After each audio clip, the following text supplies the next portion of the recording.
Bonjour à tous, bienvenue pour ce webinaire. Alors, on va prendre 2 petites minutes pour laisser, le temps à tout le monde d'arriver. Marine est déjà présente, donc voilà, super. Marine, ton micro est coupé. Bonjour tout le monde. Bienvenue à tous.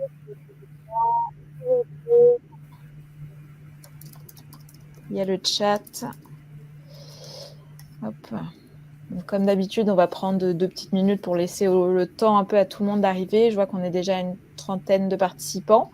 N'hésitez pas à me dire, j'aime bien demander ça, qui sont des habitués à nos webinaires. C'est toujours appréciable. Bon, il y a des noms déjà que je reconnais, hein, Ildem, Xavier, je présume que oui, que c'est toi, voilà, exactement. Donc c'est chouette. On a aussi des participants, des alumni de nos programmes, ça c'est super. Ça fait toujours plaisir. Et donc voilà, n'hésitez pas aussi à me dire si tout est OK, caméra, son et présentation, comme ça. Bonjour Katia. Hop. Bonjour Isabelle, merci de confirmer. Tout est bien. Alors, je vous laisse arriver tout doux. On démarre dans une minute pour voilà. Vous laissez vraiment le temps. Bonjour Audrey, merci pour la confirmation. Bonjour. Bonjour Patrick. Hop là.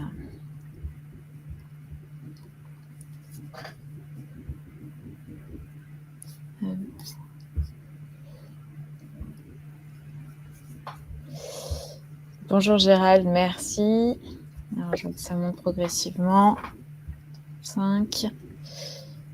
Allez, encore quelques secondes et on démarre pour pas non plus déborder trop. Hein. Je sais que chacun aussi a son emploi du temps, mais c'est vrai que c'est assez sympa de faire ça sur, j'ai envie de dire, la pause du déjeuner. Ça n'impacte pas trop les agendas de tout le monde et puis ça reste un moment agréable à passer. Bonjour Olivia. Alors... Bon, je crois qu'on va démarrer en douceur, tranquillement. Donc, bienvenue à tous pour ce webinaire dédié plutôt carrière aujourd'hui. On va avoir la chance d'avoir le retour d'expérience terrain d'une responsable RSE, sa chargée de mission RSE, qui est donc Marine Angot, du groupe hôtelier Éclos, et donc pas n'importe quel groupe hôtelier, à savoir très engagé. Donc ça, c'est vraiment un plaisir de t'avoir, Marine, aujourd'hui et d'avoir ton retour d'expérience terrain. Avant de démarrer, ce que je vous propose, c'est qu'on fasse un petit sondage pour savoir qui vous êtes.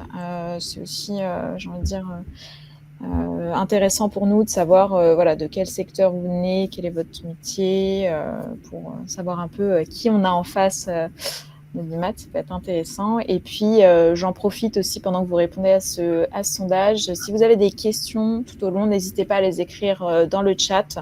Et en fonction du coup du sujet, voilà, sinon on les prendra à la fin. Mais voilà, n'hésitez pas, c'est aussi à ça que servent nos webinaires, hein, créer de l'échange. Donc voilà. En attendant, je vous laisse remplir déjà le petit sondage pour savoir qui vous êtes. Je vois qu'on a des personnes en reconversion professionnelle. Donc peut-être que le poste de responsable RSE vous intéresse et que j'espère en tout cas qu'on répondra à des questions. On a un peu de personnes direction RSE, marketing, entrepreneur, ok. Et donc, pourcentage, ouais, on a à peu près tout le monde qui a répondu. Super. Bon, on va pouvoir démarrer. Et donc, avant de commencer et de laisser la parole à Marine, je vais prendre quelques minutes juste pour vous présenter qui on est, ce qu'on fait, pourquoi on organise ces événements-là. Donc déjà, je suis Amandine Fagot, responsable pédagogique de l'école Indigo, l'école de la responsabilité et de la durabilité au sein du campus Maria Schools. Alors, Maria Schools, c'est un campus qui aide les professionnels en fait à se former tout au long de leur carrière. Et on a pour ça plein de thématiques couvertes, à savoir la stratégie, le growth, le marketing ou encore la RSE. Et donc pour ça, on a 3 écoles, donc Lyon, l'école de l'innovation, de l'ère entrepreneuriale, Maestro, l'école de la tech et du no-code, et Indigo, l'école de la RSE. Qui est un peu notre sujet donc aujourd'hui et l'école que je représente. Donc, qu'est-ce que c'est en fait l'école Indigo? Qu'est-ce que ça représente aujourd'hui? C'est 2 bootcamps certifiés. Donc, on a un bootcamp dédié à la RSE, et un bootcamp dédié à la CSRD, gros sujet justement qui grimpe au fur et à mesure. Et on a eu l'occasion justement de faire une table ronde hier à ce sujet. Si vous voulez aller voir un peu sur notre site, on a publié un compte rendu dessus si ça vous intéresse. Mais là, du coup, je vais plutôt me concentrer sur la RSE et sur notre programme, juste pour vous faire une petite idée de qui on est, de ce qu'on fait. Nous, vraiment, le but, c'est d'être le plus pratique pour vous dans vos métiers, dans votre expertise. Et donc, vraiment, nos sessions sont là pour que vous mettiez les mains dans le cambouis et que en fait, vous prenez la matière et vous l'adaptez vraiment à vos métiers. Donc, qu'est-ce que ça veut dire aujourd'hui? C'est un format hybride. Ça veut dire on a du présentiel au début et à la fin du programme pour que justement il y ait cet esprit de promotion qui est hyper important chez nous. Et après, tout le long, c'est des sessions live, donc le soir, 18h, 21h, où là, vous avez un intervenant expert à chaque fois qui vient parler d'une thématique. Et en fait, il vient pas parler pendant 3 heures. L'idée, c'est pas ça. C'est justement pour ça que je mets en avant la pratique. C'est que vous allez être répartis en sous-groupes et vous faites des études de cas. Donc sur des thématiques, je vais prendre la plus classique qu'on peut se représenter, c'est sur la thématique du bilan carbone. Vous faites un bilan carbone d'une entreprise, et donc comme ça vous voyez vraiment comment on fait, comment ça se passe concrètement. Et donc aujourd'hui sur ce bootcamp, on a 300 alumni, et en fait c'est aussi le pourquoi on fait ces webinaires là, c'est que on met à disposition du contenu pour justement donner envie, et puis partager aussi tous ces retours d'expérience qu'on peut avoir dans ces domaines-là qui sont pas encore évidents. La RSE n'existait pas il y a 10 ans, donc voilà, c'est des sujets quand même assez nouveaux, et donc je pense que c'est toujours intéressant de se nourrir par le partage de retours d'expérience terrain ou autre. Je vous ai mis ici le programme de notre bootcamp RSE. Vraiment, on l'a pensé en 3 phases, à savoir l'avant, le pendant et l'après d'une feuille de route RSE. Et donc, dans l'avant, on va vraiment avoir tout ce qui est audit, analyse de matérialité, bilan carbone, cadre réglementaire, pour savoir vraiment par quoi on démarre. Ensuite, on va rentrer plus dans l'expertise métier et sur l'élaboration de cette feuille de route. Donc là, on passe justement par les pans de la RH, l'inclusivité en entreprise. On aborde aussi la biodiversité, souvent un peu oublié en entreprise. On a aussi les spécificités métiers, savoir l'innovation, l'éco-conception ou les achats durables. Et bien sûr, on vous donne les clés pour élaborer ce plan d'action et le mettre en œuvre. Le 3e pan, il est sur l'après plutôt, donc avec le reporting, la communication, comment embarquer en fait les parties prenantes, les sensibiliser, les aider aussi dans on parle de conduite du changement, donc c'est quand même une démarche à part entière. Il y a aussi tout l'aspect reporting extra financier, cette fameuse CSRD, et enfin la communication qui est aussi un pan. Et donc on a un 4e bloc qui est plus en filigrane, qui va être vraiment sur l'accompagnement carrière, comme on a en face de nous des professionnels qui sont souvent en reconversion. Il y a un enjeu aussi sur comment se positionner, comment peut-être apprendre à écrire, à raconter cette reconversion, et vous accompagner du coup dans ce cursus-là. Donc voilà, et comme je vous le disais, cette formation est certifiante, toutes nos formations le sont, et du coup à la fin ça passe par un grand jury et une évaluation, et justement la promotion de septembre passe la semaine prochaine. Donc ceux qui sont là, je sais qu'ils sont sur leur dossier, et on se retrouve mardi sujet. Je vous ai fait ici une petite slide juste avec nos intervenants qui reviennent souvent en fait sur nos programmes. Et donc ce que j'aime partager ici, c'est vous montrer que c'est des experts métiers, des personnes en fait qui pratiquent dans leur propre entreprise, dans leur domaine sur ces thématiques-là, et qui viennent en fait vous livrer aussi leur expérience, ce qui apporte vraiment ce volet très concret de la matière. Et donc typiquement, je ne vais pas tous vous les citer, mais c'est vrai que on travaille beaucoup avec Pierre-Louis Tellier, justement de Schneider Electric, qui aide à construire le bilan carbone chez lui, et qui du coup nous partage aussi sa méthodologie en cours. On a Marc Perrenne qui était donc directeur de l'éco-conception chez Decathlon et maintenant chez Salomon. Donc voilà, c'est des profils qu'on retrouve sur nos programmes et donc voilà, c'est toujours un plaisir de les avoir en continu. Et du coup, voilà, j'arrive au bout de ma petite présentation. C'est pas le sujet du jour, mais juste voilà, pour vous dire, la prochaine promotion est prévue pour le 7 janvier. Et si vous êtes intéressé, n'hésitez pas à contacter Cyrine, donc de l'équipe commerciale. Vous avez ses coordonnées ici, son numéro de téléphone. Et donc, je vais pouvoir laisser la parole à Marine, mais juste avant, je voulais vous lancer un petit sondage pour savoir si vous étiez intéressé par la formation. Je voulais vous former en fait au métier de la RSE et si oui, par quel biais. Après, voilà, ça n'engage à rien, ne vous inquiétez pas. Mais voilà, donc si je vois qu'en effet, il y en a qui réfléchissent, donc pour ça, je vous mets un autre sondage, à savoir si vous avez, voilà, par où vous voulez vous former en autodidacte, si le bootcamp vous intéresse, voilà, s'il y a une autre formation en tête. Donc voilà, et je vous laisse une petite minute. Je regarde le chat du coup s'il y a eu des questions. Hop, non. Ah, Caroline qui me dit qu'on m'entend mal. C'était l'affaire de quelques secondes. D'accord, ok, super. Merci Marine pour la confirmation. Oui, parce que comme je ne voyais pas le chat, comme je partage l'écran. Je n'ai rien dit parce que c'était résolu assez vite.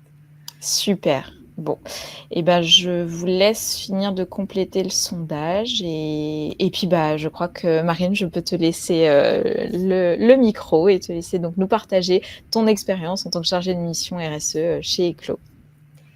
Merci beaucoup Amandine. Bonjour à toutes et à tous. J'espère que, je suis ravie d'être avec vous et j'espère que mon retour d'expérience pourra vous aider peut-être aussi dans votre réflexion, selon le stade où vous en êtes. Vous m'entendez bien? C'est bon? Ouais, ok. Alors, donc je vais commencer par le début. Donc, comme l'a dit Amandine, je suis chargée de mission RSE chez Eclos. Eclos, alors je ne sais pas si certains d'entre vous connaissent, on est un petit groupe hôtelier, petit groupe d'hôtels-restaurants français qui a 10 ans d'existence, mais qui pour l'instant reste assez peu connu puisqu'on a simplement pour le moment 11 hôtels, mais par contre c'est un groupe qui tend à se développer fortement dans les prochaines années.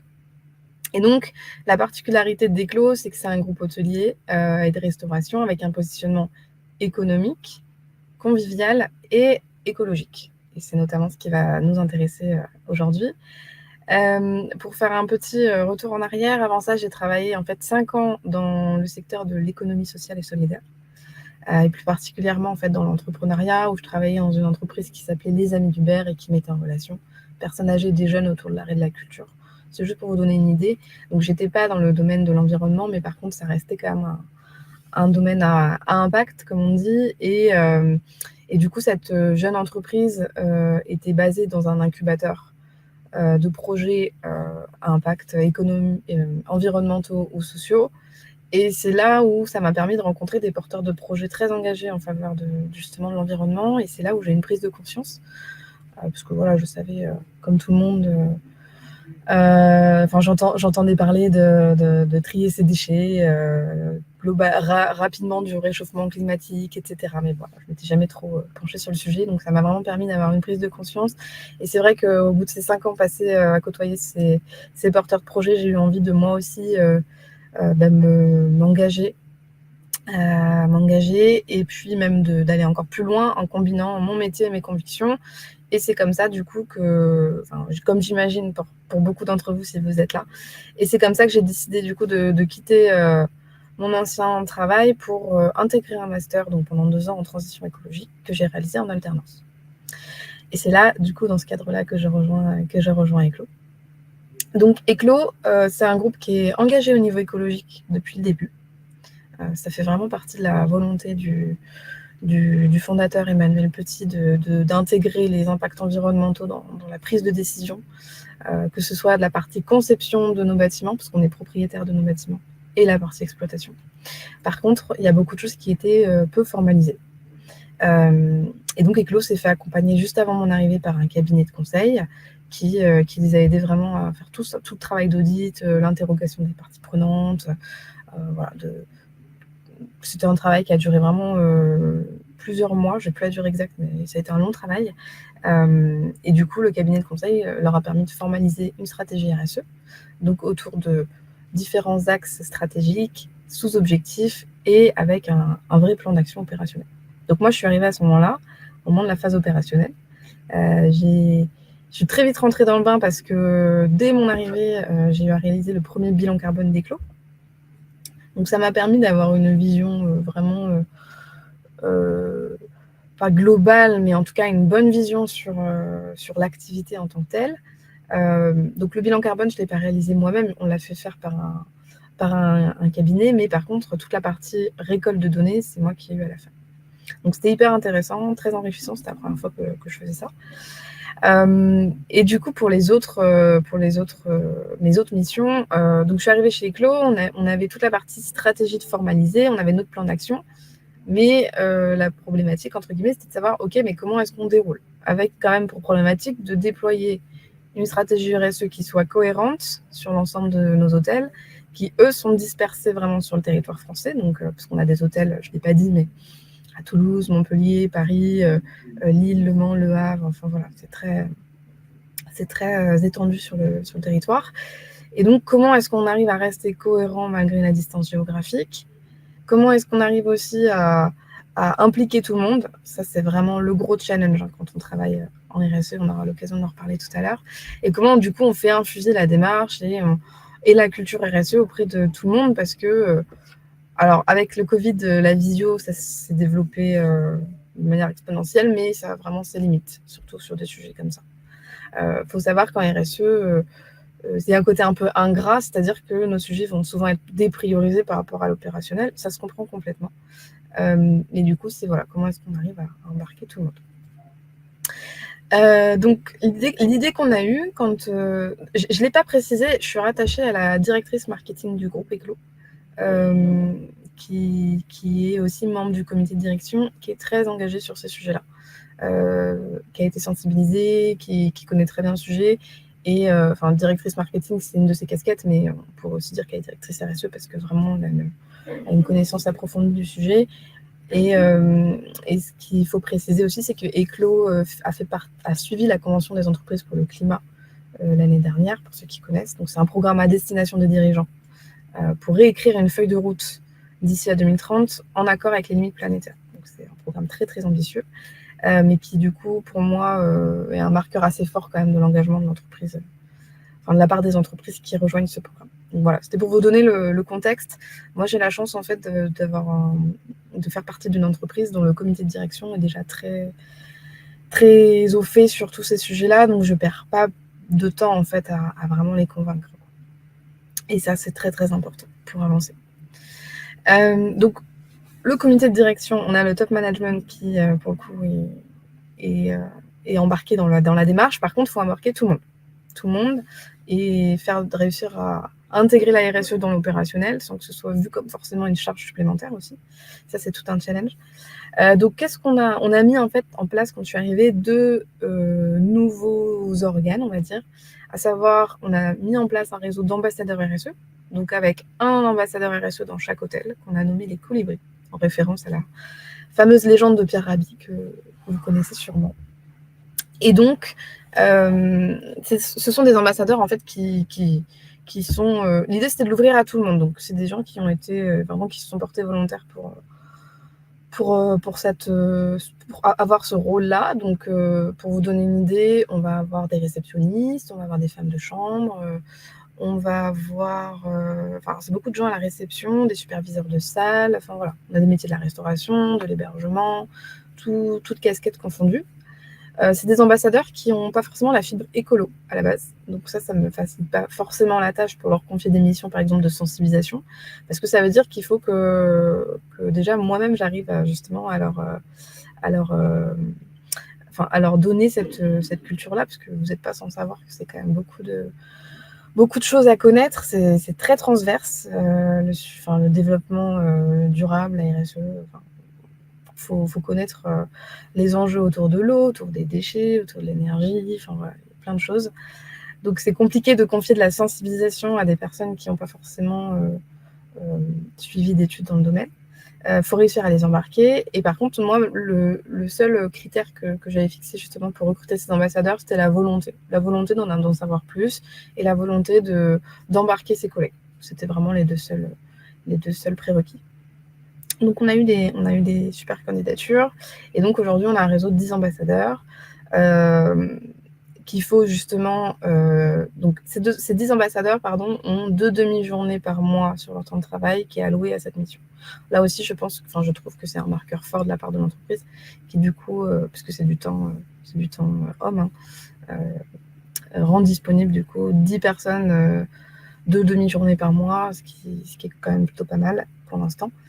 Donc moi, mon challenge, c'est aussi de réussir à animer, parce qu'ils sont tous à distance. Donc comment on fait pour réussir à avoir tout le monde réuni en même temps, réussir à faire concorder ça avec leur emploi du temps, leurs contraintes opérationnelles, réussir aussi à trouver des missions qui du coup soient bien calibrées en fonction de leurs agendas, donc pas trop chargées et en même temps les alimenter suffisamment pour pas qu'ils s'ennuient. Voilà, c'est tout un enjeu, mais c'est hyper intéressant. Ce qu'on a aussi, c'est qu'on est sur des postes qui ne sont pas toujours habitués à la gestion de projet, donc il faut aussi adapter les missions en fonction de ça. Il y a des personnes qui vont avoir besoin d'être un peu plus accompagnées que d'autres aussi, moins habituées aux outils informatiques, par exemple. Donc c'est beaucoup de temps aussi consacré.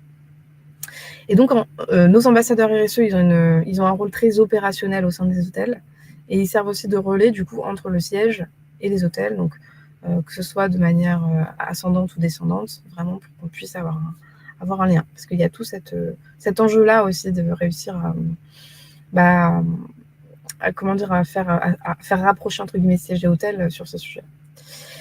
En parallèle, on a constitué un comité RSE.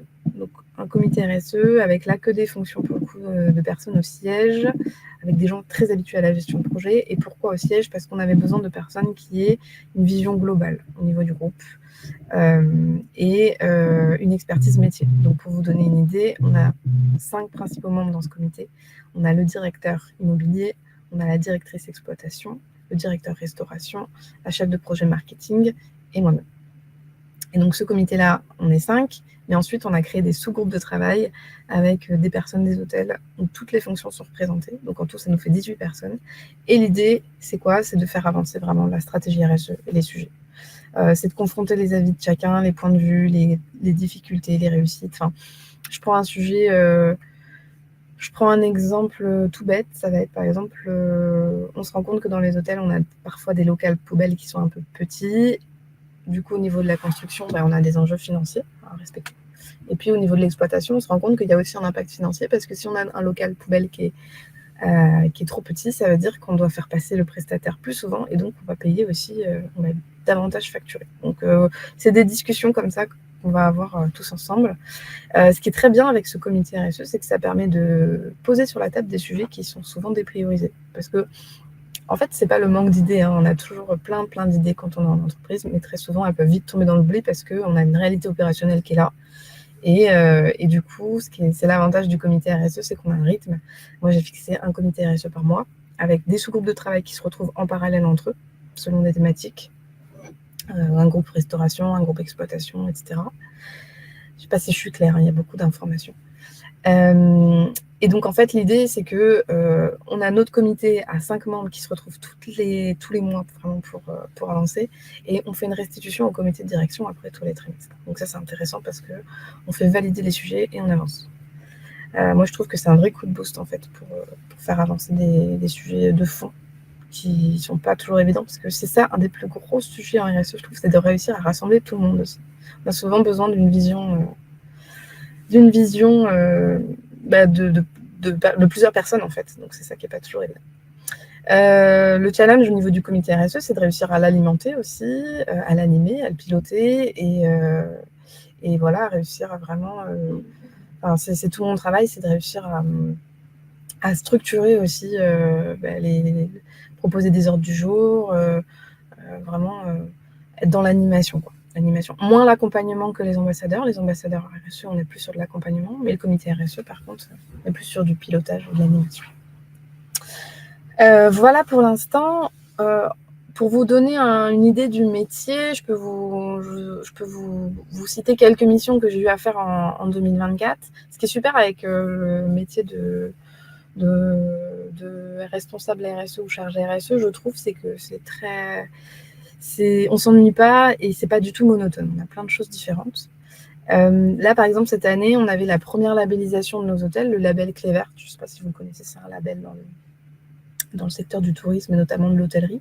Donc, on a eu tout ce travail de faire labelliser nos 9 hôtels. C'est un travail qu'on a étendu sur à peu près 6 mois. Donc, moi, j'étais là pour embarquer les équipes. Encore une fois, c'est leur rajouter une charge supplémentaire par rapport à ce qu'ils ont déjà au quotidien. Les accompagner, les orienter et créer tout l'inexistant. Par exemple, pour ce guide touristique, pour ce guide touristique, pardon, pour ce label, on a dû créer des guides touristiques, des procédures qu'on n'avait pas encore en interne, des éco-gestes.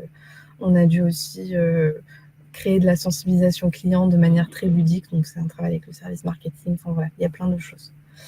La différence entre un chargé de mission RSE et responsable RSE, c'est le grade, en fait. Voilà. Ça va dépendre vraiment des structures. C'est une question d'évolution en fait, du poste. Pensez-vous que c'est essentiel de passer par un rôle de RSE en entreprise pour devenir consultant RSE en freelance ? C'est compliqué de répondre à cette question. Moi, je trouve que...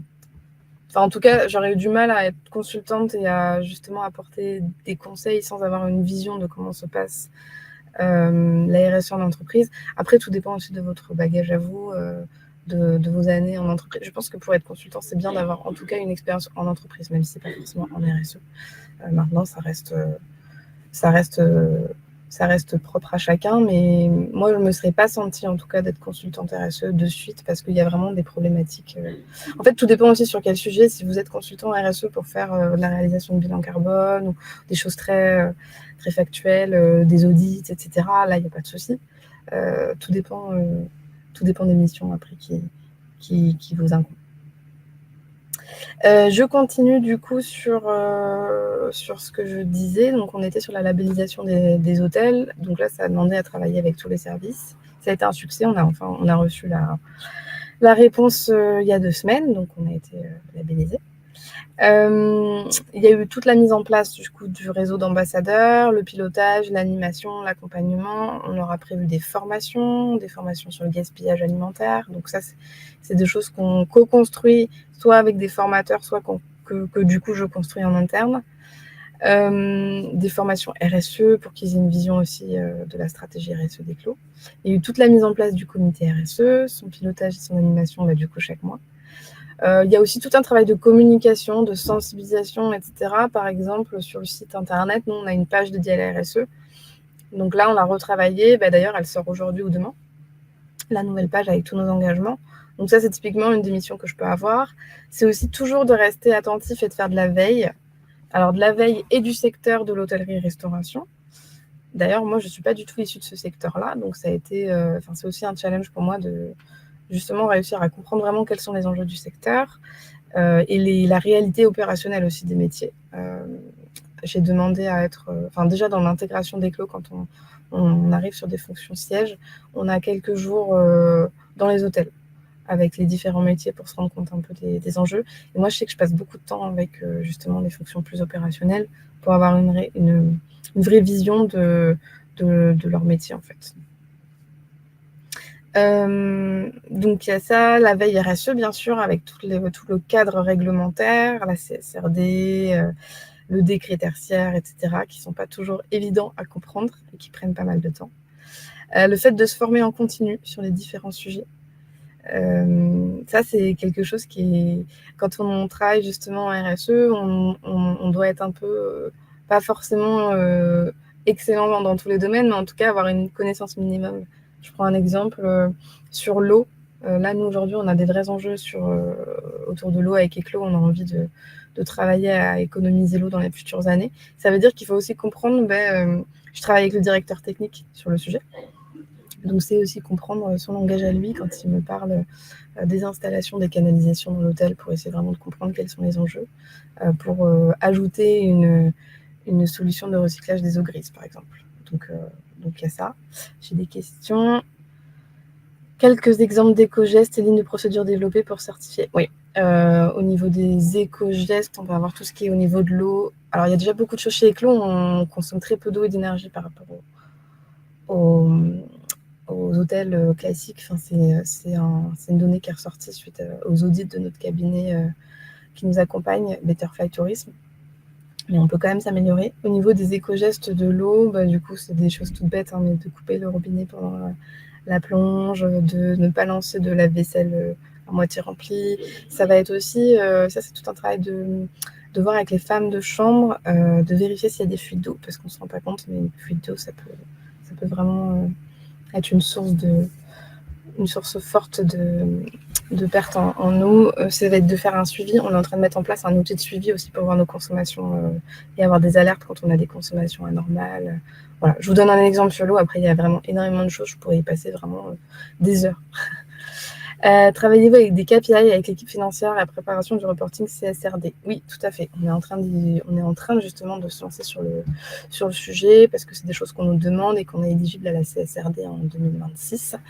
On sera éligible en 2026 et donc justement, on commence tout juste. On commence tout juste ce travail-là. Moi, il y a des choses que je suis déjà de mon côté, mais j'ai rendez-vous. Justement, j'ai une réunion avec l'équipe finance la semaine prochaine à ce sujet. Combien de fois par jour, par mois, avez-vous des moments où vous ressentez que le travail de responsable RSE est un peu plus inutile, superflu, pas apprécié, sans sens? Je dirais pas tous les jours du tout. De temps en temps, c'est compliqué de le quantifier. Ça arrive ponctuellement. C'est plutôt lié à des échanges qu'on va avoir, etc. Mais on est vite reboosté quand même avec les réussites. Il faut vraiment c'est sûr que quand on a des nouvelles comme certaines élections, etc., ça plombe un peu le moral, sans vouloir les citer. Mais globalement, moi, je dirais que ça m'arrive pas du tout. Ça m'arrive pas toutes les semaines. Et ça, je suis très contente de ça. Après, je pense que ça dépend beaucoup de l'organisation aussi dans laquelle on est. Mais c'est important de bien s'entourer et d'être avec... moi, je sais que je suis en échange constant avec les personnes avec qui j'ai suivi ma formation et ça nous aide vraiment, quoi. Quand on a des coups de mou, hop, on se rebooste mutuellement. Est-ce que vous avez une trajectoire zéro émission pour 2040-2050 ? Oui, on a fait un bilan carbone. La première étape, c'est de réduire de 40% d'ici à 2030 pour y aller étape par étape. Donc, voilà aussi pourquoi on travaille aussi sur les économies d'eau, d'électricité. On a tout un enjeu autour des achats, etc. Je reprends mon émission rapidement et je reviendrai aux questions juste après pour pas trop me perdre. Donc, ce que je disais, c'était ça. C'était se former aussi en continu, donc c'est hyper important. Rechercher des nouvelles solutions, donc c'est je rencontre beaucoup de nouveaux prestataires aussi pour typiquement la solution pour l'eau, pour le recyclage des eaux grises. Donc, les eaux grises, c'est les eaux de douche et de lavabo à réinjecter dans les toilettes, parce que c'est quand même une aberration en 2024 de mettre de l'eau potable dans les toilettes. Mais par contre, c'est hyper compliqué de trouver des solutions, parce qu'au niveau réglementaire, c'est très rigide. Il faut trouver aussi des financements, donc il y a aussi toute la partie de recherche de financement au niveau, par exemple, de l'ADEME et d'autres sortes d'administrations ou organismes. Il y a toute la partie calendrier des temps forts, aussi RSE, dont je m'occupe beaucoup avec le service marketing. On implique aussi nos ambassadeurs RSE. Là, en ce moment, c'est le Giving Tuesday. Donc, on a un partenariat avec le Secours Populaire et d'autres assos dans chacun de nos hôtels la semaine prochaine pour récupérer des dons auprès de nos clients, du quartier, etc., à reverser à l'asso. Mais après, on va avoir des temps forts comme la semaine de la qualité de vie et des conditions de travail, Octobre Rose, la journée de la gastronomie durable. Donc, voilà. Donc, c'est ne pas louper les temps forts et puis organiser des événements à destination du grand public ou simplement en interne, du coup. C'est beaucoup de sensibilisation. Ça, c'est le plus gros, je dirais, 20-30% de mon travail. C'est sensibiliser. Pour moi, c'est impossible d'embarquer les gens s'ils n'ont pas compris pourquoi on les embarque. Donc là, je vous donne un exemple. Chez Eclos, on a un objectif de végétaliser davantage la carte d'année en année. L'année prochaine, l'objectif, c'est 50%. C'est très compliqué d'imposer ça à des chefs s'ils n'ont pas une compréhension de pourquoi est-ce qu'on veut le faire. Donc là, on organise en fait dans 2 semaines, en partenariat avec Vigo Resto, qui est une branche de L214, une formation de nos chefs, nos directeurs d'hôtel et nos directrices d'hôtel et nos ambassadeurs RSE, justement, pour déblayer ce sujet-là et pour les embarquer, leur faire comprendre l'importance justement de l'alimentation végétale, que ce soit au niveau environnemental, au niveau santé, etc. On a beaucoup de sensibilisation. Moi, je fais des fresques, je suis animatrice fresque du climat, donc j'ai un objectif de fresquer 80% des collaborateurs éclos d'ici la fin de l'année prochaine, sachant qu'on est à peu près 300. Des formations au gaspillage alimentaire, des formations sur l'eau, sur l'électricité, sur le tri des déchets. Et du coup, c'est un vrai challenge parce qu'il faut réussir à capter l'attention de gens. Je prends un exemple de la formation que j'ai fait cet été. C'était des personnes qui n'étaient pas forcément emballées par le sujet au départ. Elles se retrouvaient avec 4 heures de formation. Donc il a réussi, l'objectif du coup ça a été de réussir à les embarquer et en fait elles ont adoré. Elles ont passé un super moment parce qu'en fait moi mes formations je les base beaucoup sur l'interaction, donc on fait des ateliers interactifs, on fait des jeux, on fait beaucoup d'échanges. Ils sont pas là pendant 4 heures à m'écouter parler parce que sinon ce serait compliqué, mais du coup c'est de réussir à rendre le sujet intéressant, de sensibiliser mais sans faire culpabiliser ou être moralisateur, ça c'est pas toujours évident aussi. Après on se rend compte qu'en fait il suffit d'apporter juste les questions, simplement les questions aux gens, et en fait, eux-mêmes vont se remettre en question. Moi, de par ma fonction, j'ai plein de gens qui viennent me dire d'eux-mêmes ah, j'ai pris l'avion ce week-end, ou ah, je suis content, j'hésite entre l'avion et le train, j'ai pris le train. En fait, il y en a plein qui viennent me partager leur réussite, sans que moi, j'ai rien dit, hein, j'ai surtout pas de jugement, et du coup, c'est assez intéressant. Et je vois au niveau des fresques du climat, je leur fais calculer leurs empreintes carbone. Ils ne sont pas du tout obligés de la partager, c'est vraiment selon s'ils ont envie. Et c'est marrant parce qu'en fait, ils se charrient entre eux encore après les fresques sur leurs empreintes carbone. Donc voilà, en fait, c'est ça qui est assez intéressant, c'est que je pense qu'il faut juste apporter les billes et après, chacun se fait son cheminement, quoi. Mais il ne faut surtout pas être moralisateur. Si on veut que le sujet soit pas balayé du revers de la main. Donc l'enjeu premier pour moi, c'est le relationnel. Vraiment, c'est le relationnel, c'est de se faire déjà accepter dans un premier temps, ne surtout pas être perçu comme quelqu'un de rabat-joie qui vient faire des reproches, etc. Et c'est surtout, moi, je dirais, de comprendre les contraintes de chacun. Et du coup, ça passe par le fait de beaucoup échanger avec les gens, d'aller les voir. Et quand je dis échanger, c'est aussi échanger de manière informelle. Moi, je passe beaucoup de temps à échanger de manière informelle avec mes collègues. Et c'est comme ça que j'apprends plein de choses et que je comprends plein de choses. Là, ça fait 1 an que je suis chez Eclos et 1 an et demi bientôt. Et je commence vraiment à comprendre les contraintes de chacun. Je parle beaucoup de contraintes depuis le début, mais c'est parce que c'est vrai, il y a des contraintes opérationnelles qui freinent, en tout cas qui ralentissent justement toutes les avancées en termes de RSE qu'on peut mettre en place. Donc découvrez le terrain, allez sur le terrain, parlez aux gens. C'est vraiment un conseil que je peux vous donner. Moi, ce que j'adore dans ce métier, c'est qu'on collabore avec tous les services. Je vais collaborer avec le marketing et la com très souvent, pour la communication sur les événements, la sensibilisation, puis j'ai besoin tout le temps de support de communication. Je vais collaborer avec la DRH pour tout ce qui concerne le bien-être au travail, avec la finance sur tout ce qui concerne le réglementaire, donc typiquement la CSRD. On envisage aussi peut-être d'être entreprise à mission, donc voilà, c'est des sujets sur lesquels on va travailler ensemble. Sur la partie technique, je vous disais solutions pour économiser l'eau, réfléchir à par exemple, le tri des poubelles, ça paraît simple, mais c'est un vrai casse-tête et ça se prévoit aussi dès la conception des plans pour savoir où est-ce qu'on va les installer. Donc, on ne se dit pas juste on va installer 4 poubelles, il faut aussi savoir comment est-ce que notre prestataire il trie les déchets, parce que j'en ai qui ça diffère selon les endroits. Ça va être aussi réfléchir à la végétalisation peut-être des bâtiments, à installer des sous-compteurs d'eau ou d'électricité aussi dans les chambres ou par étage pour que justement on puisse avoir une idée. Enfin, en fait, c'est très très large, donc ça demande de parler aussi de langage un peu technique, en tout cas dans mon cas de figure. Et je vais aussi parler avec les commerciaux, notamment pour les briefer, pour que eux aussi ils sachent parler de la démarche RSE en externe. Donc il y a beaucoup aussi d'enjeux au niveau de la communication. Une des difficultés, je dirais que c'est de collaborer sans empiéter sur le périmètre des autres, parce que la RSE, c'est quelque chose qui est assez nouveau, donc moi, je prends mes marques aussi. Et puis, on va un peu titiller tout le monde. Donc, c'est vraiment réussir à...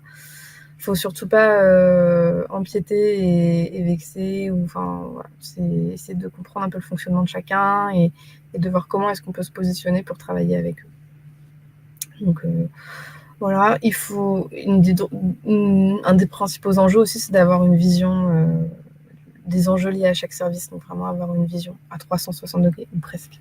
Parce que c'est impossible de tout connaître, mais vraiment d'avoir une vision globale sur l'entreprise. Mais du coup, il faut prendre le temps de le faire. Il ne faut pas se mettre la pression dès qu'on arrive. Ça se fait au fur et à mesure. Voilà. Est-ce que j'avais d'autres choses en tête ? Je sais que la prise de parole en public, c'est important, notamment pour la sensibilisation. Ouais.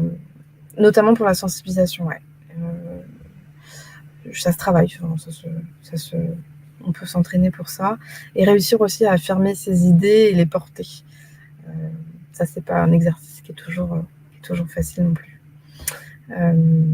Voilà. Moi, je trouve que c'est un métier qui est top, qui parfois, en effet, je vais pas mentir, il y a des fois où je me dis, est-ce que je fais ça a une vraie utilité ?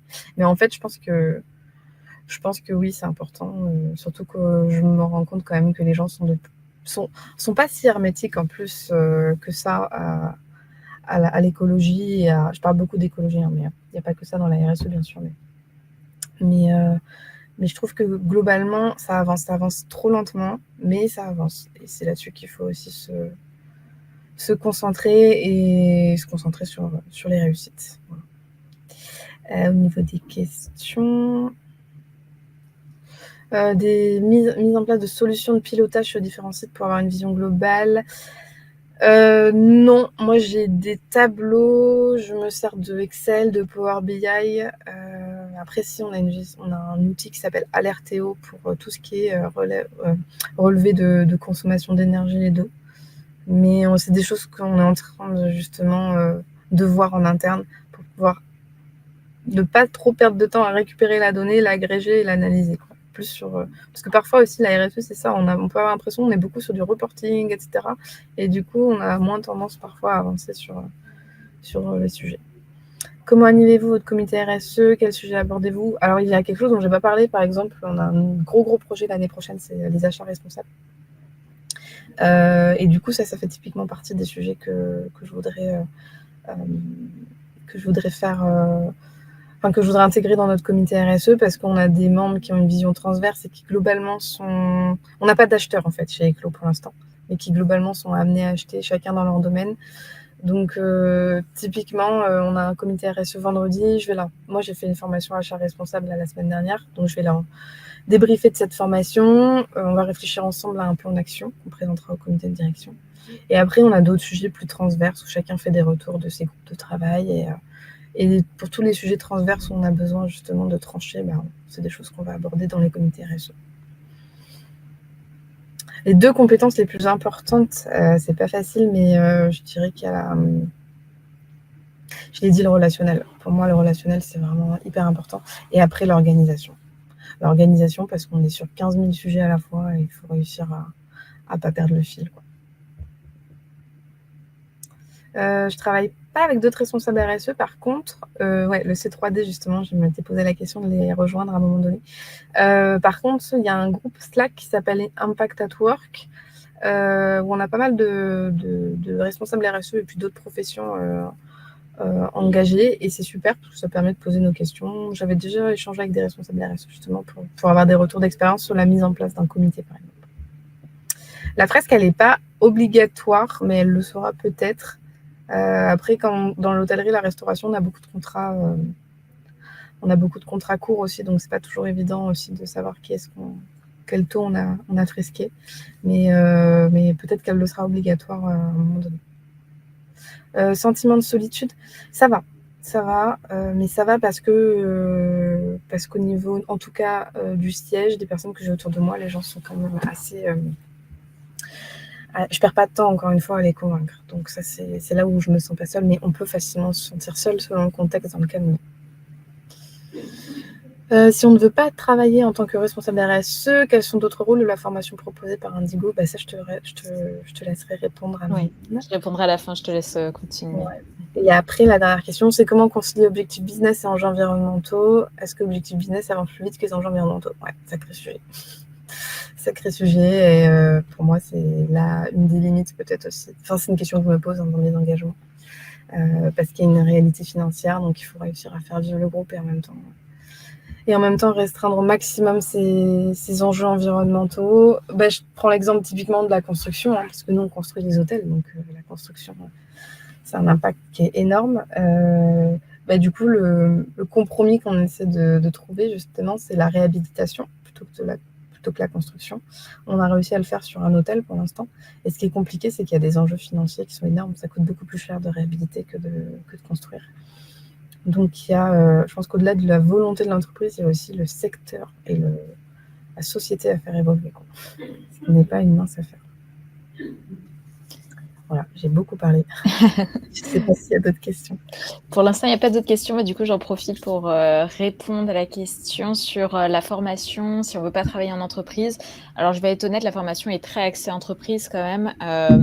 On voit justement le rôle dans l'entreprise, comment on l'intègre, comment on embarque. Donc, maintenant, il faut aussi avoir en tête que c'est une overview de la RSE. On est en train de le faire grossir justement le programme, et là on envisage de faire un module justement sur l'économie sociale et solidaire, justement comment caler un peu des domaines.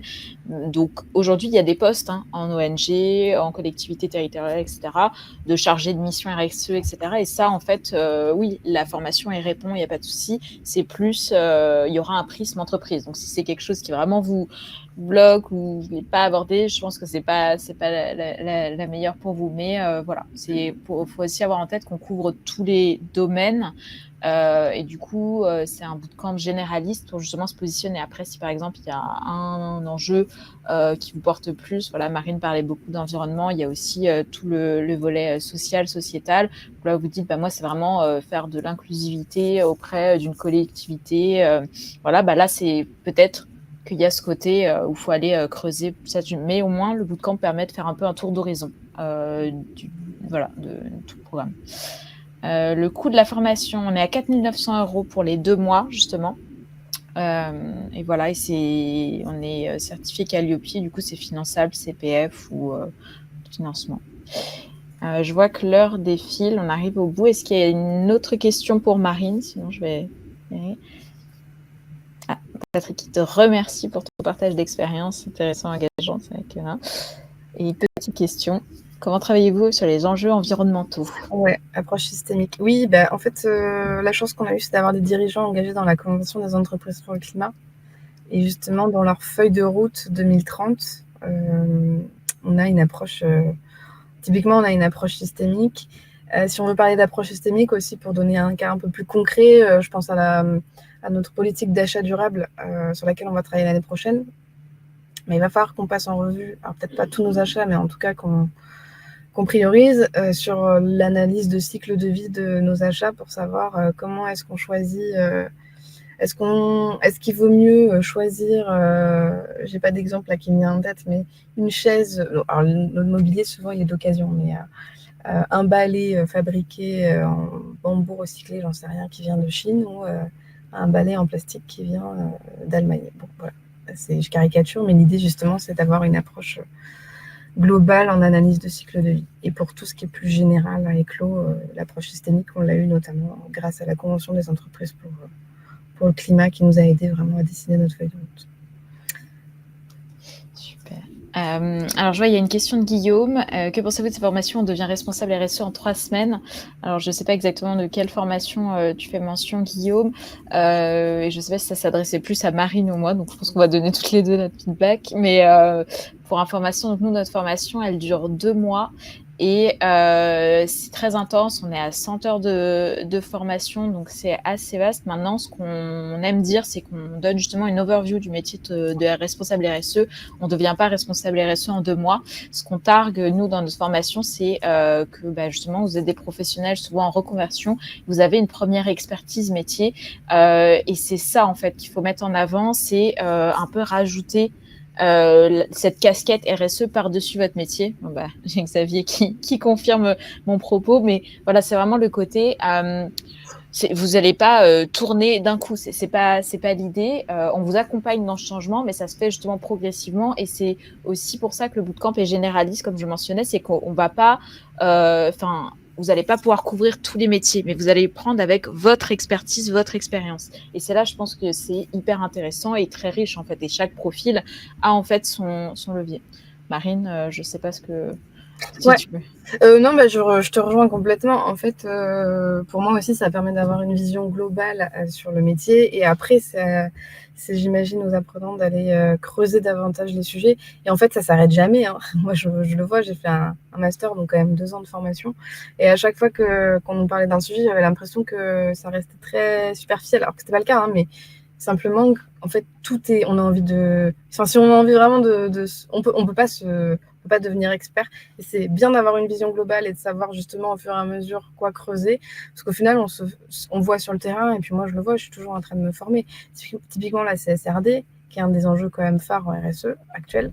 Aujourd'hui, moi je suis pas formée à la CSRD, et c'est des choses justement sur lesquelles je vais devoir me former l'année prochaine, donc ça s'arrête jamais, mais c'est toujours bien d'avoir une vision justement sur les différents enjeux du métier. Merci. Et juste, alors, côté formation, la formation Indigo est 100% en ligne, n'est pas un frein. Alors, elle n'est pas 100% en ligne. On a justement le démarrage et la conclusion qui se font en présentiel dans nos locaux à Paris. Et c'est vraiment un temps d'échange, de partage. C'est toute une après-midi. Et c'est comme ça aussi qu'on crée cet esprit de promotion déjà au démarrage. Et après, comme le disait Xavier, il y a un suivi constant. On a un headmaster. C'est des sessions tous les mardis, tous les jeudis où vous êtes en sous-groupe. Donc, vous n'êtes pas tout seul derrière votre ordinateur avec, je sais pas, une quantité de choses à lire et à vous dire ok, j'ai 2 mois de formation, je vais jamais aller au bout. Non, c'est pas, voilà, vous êtes vraiment embarqués, d'où un peu voilà l'esprit bootcamp. Vous êtes ensemble, on est sur des petites promotions, une vingtaine de participants à chaque fois pour que justement vous vous connaissiez. Enfin, à la fin, c'est une aventure humaine avant tout, hein. Et j'ai envie de dire, c'est aussi ça qui est important en RSE. Donc voilà, ça on y tient. Et bon, il y a une dernière question, Patrick, qui revient sur l'approche systémique. Oui. Et puis après, Ouais. je vois l'heure qui défile. Cette question, elle est bien parce qu'en effet, moi, j'ai une approche. Enfin, là, j'ai beaucoup parlé d'environnement. On intègre bien sûr l'impact social, que ce soit pour nos collaborateurs ou alors pour nos clients. J'ai pas beaucoup parlé de toute la partie justement qualité de vie et conditions de travail, parce que c'est des choses qu'on est en train de construire. On a notre DRH qui est arrivé l'année dernière et on est en pleine construction de tous ces sujets-là. Donc je suis tenue aussi à une certaine discrétion sur certains chantiers, tandis que la partie écologie, c'est quelque chose sur lequel on communique déjà beaucoup, donc il n'y a aucun problème là pour en parler, mais bien sûr que c'est pris en compte, et la partie aussi territoriale, si je dois rajouter même une chose. Super, merci beaucoup Marine pour ton partage et ton retour d'expérience. C'était vraiment très agréable et on a eu beaucoup de questions, donc je vois que ça parle. Jérémy qui demande s'il y a une aide financière pour les déplacements. Alors non, sauf cas particulier, mais là du coup, n'hésite pas à prendre rendez-vous avec Cyrine et pour qu'on voit ce qu'on peut faire. En tout cas, je tenais à tous vous remercier pour votre présence, vos questions. Et encore merci Marine pour ton partage en toute transparence. Et c'était un plaisir en tout cas de t'avoir aujourd'hui. Plaisir partagé. Merci beaucoup. Au revoir. Bon après-midi à tous. Au revoir.